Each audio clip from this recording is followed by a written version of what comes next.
Hi, and welcome to this session called Bringing History Alive.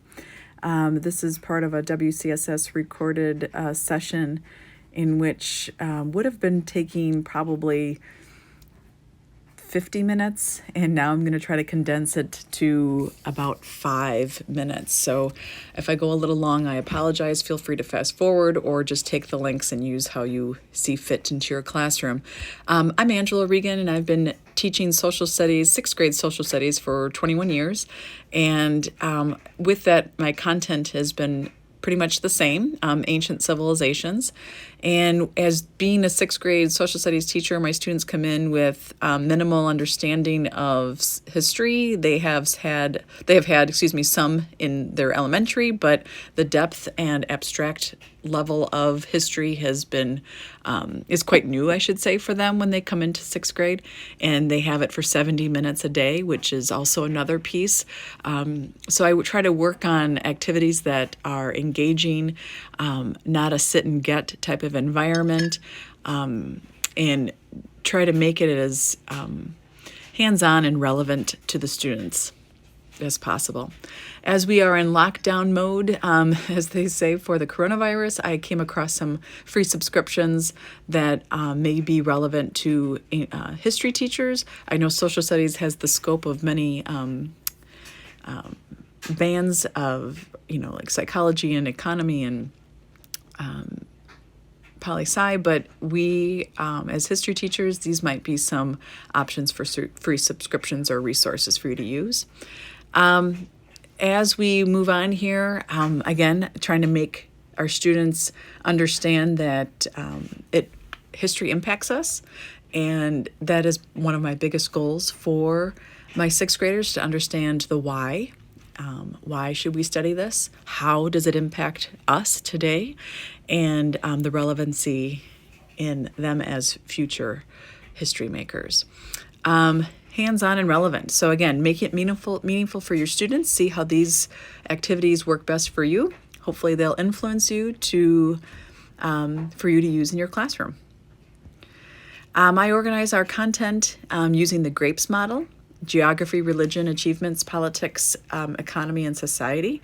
This way students understand the scope of what we're covering, and it helps us stay more on track. The interactive notebook is used daily for my students. I use a right side, left side approach.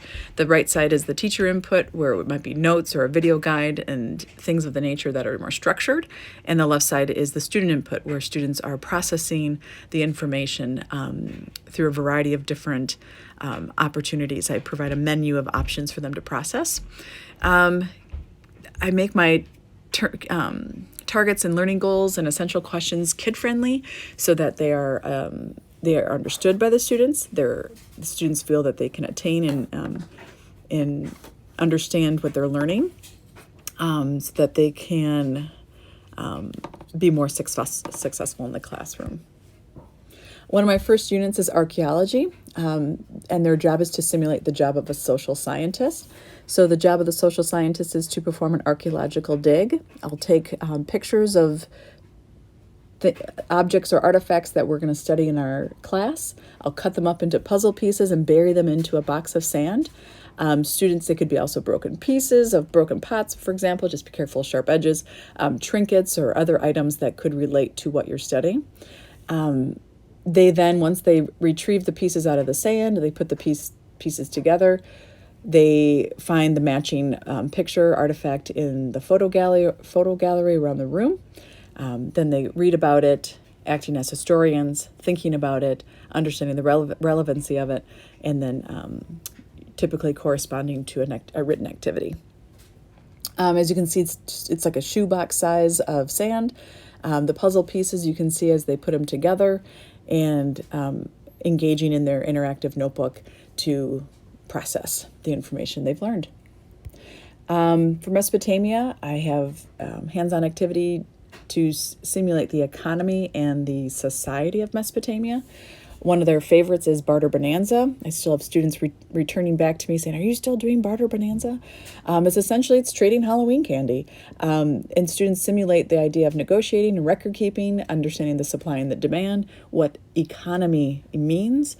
So it's just this idea of product and supply and demand, negotiating, using our language, our words to negotiate and get what we need, or in this case, what we want, more candy, and so forth. So then with this, you can see that the bigger the candy bar, the higher stakes it is. And oftentimes students, they have a surplus of candy that they don't need, such as maybe they're allergic to an ingredient and they need to get the things that they do need, and they make those trades. They keep a record, because we learned that the Mesopotamians were careful record keepers with their invention of writing. And that leads us to our next one, which is write like a Sumerian scribe. Students write like a Sumerian scribe and simulate the writing as they would on clay tablets, using clay and using a stylus. And so we study the purpose of what language does, how does it keep the society organized, what does cuneiform look like, what is it like to write with it. So I just go to a craft store, buy some clay from Michael's, for example, and then take a popsicle stick and cut the tip off for the stylus, and students explore writing a message in cuneiform. For ancient Greece, students simulate the forms of government by playing a card game, Go Fish.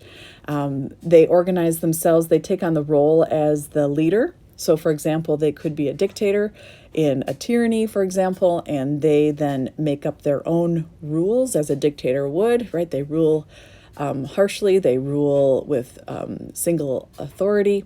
Unlike in a government, in a democracy, they would vote on the rules. What would be fair? How should we play this? Let's vote on how we should play the game.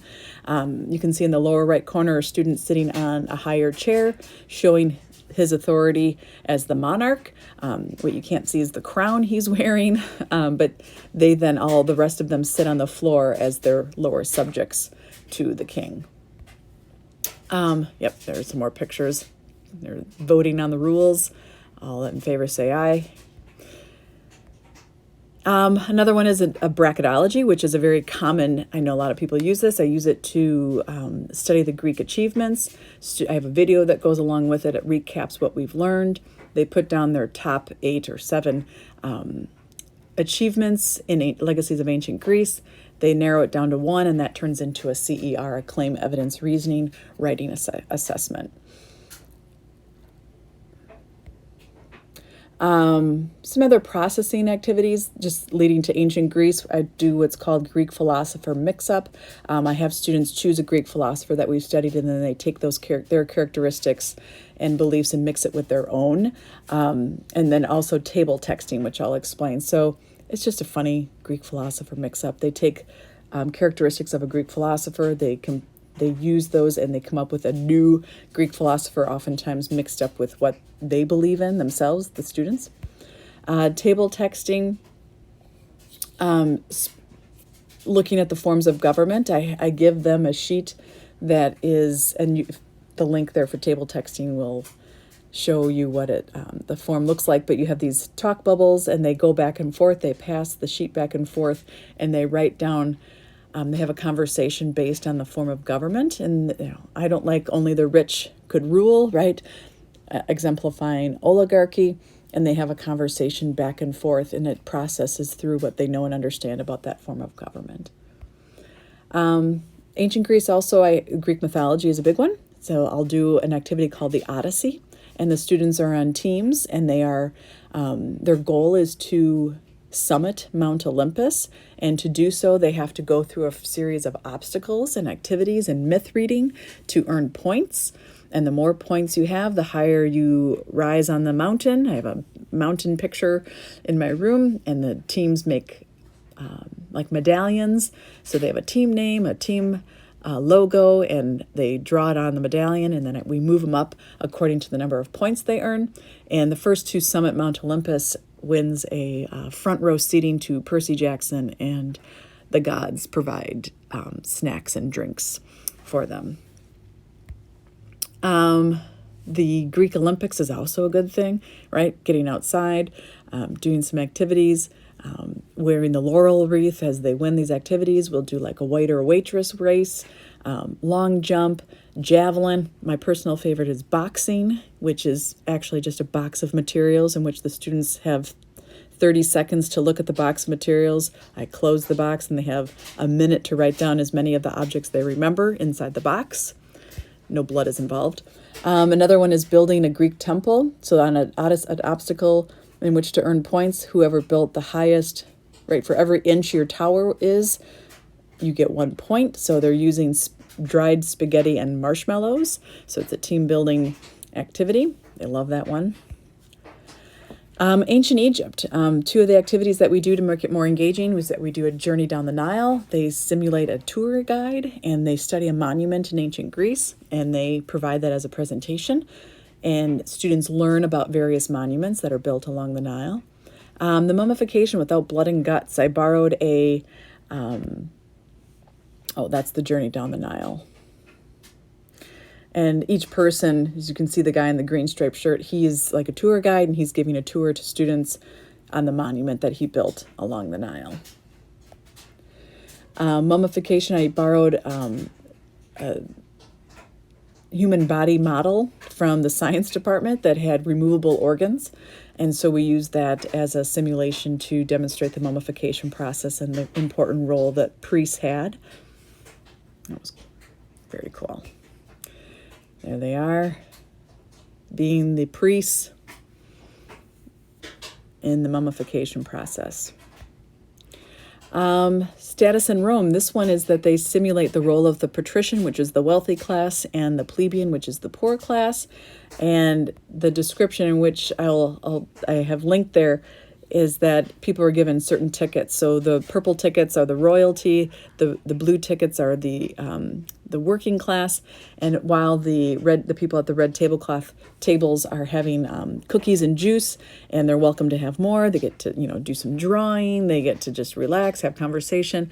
While the other class, you can see the picture on the right, without talking, they are the working class, and they were to cut up squares for a mosaic. That was a community project in which they needed to help build, and they were not given any of the privilege of having cookies and juice. So it helped them to see the difference and the unfairness in the two classes.